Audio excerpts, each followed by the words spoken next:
It was about becoming independent masters of one's self. But we don't give Gandhi enough credit for the genius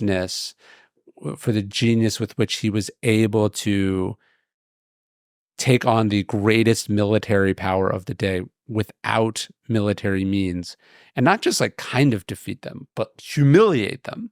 And the political astuteness with which he operated is, again, something we don't understand, that nonviolence was both an invention, like a tactic that did not exist before, and then also a genius tactic in a world of mass media, which he operated in. That what he was doing was performing for the newspapers at home and undermining colonialism as a whole. The Salt March was done with the intention of... What's the Salt March? So he marches from the interior of India to the coast to gather up salt, which was heavily taxed by the British. Basically, the British, they don't actually conquer India.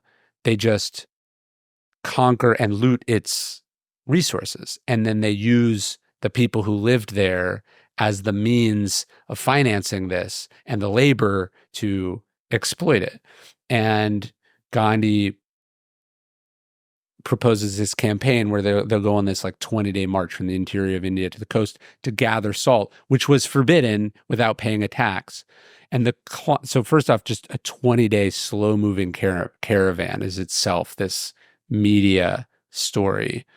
And this is also the beginning of cameras, like video cameras, but mostly radio and newspaper reports, and the culmination of it with the clash with the British, where unarmed protesters are being slammed with rifle butts and their hands are being smashed by, boot heels, is to illustrate the moral abomination that is inherent in colonialism, and to ultimately make occupation and exploitation politically and morally untenable. What Gandhi fundamentally understands Christianity and what its levers are, and he's exploiting, he's shoving it back in their face. This is who you are.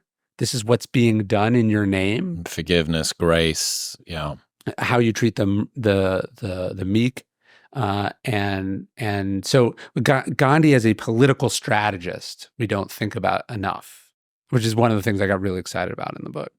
But given that there's lots of corruption in the world, why play by the rules when other people aren't?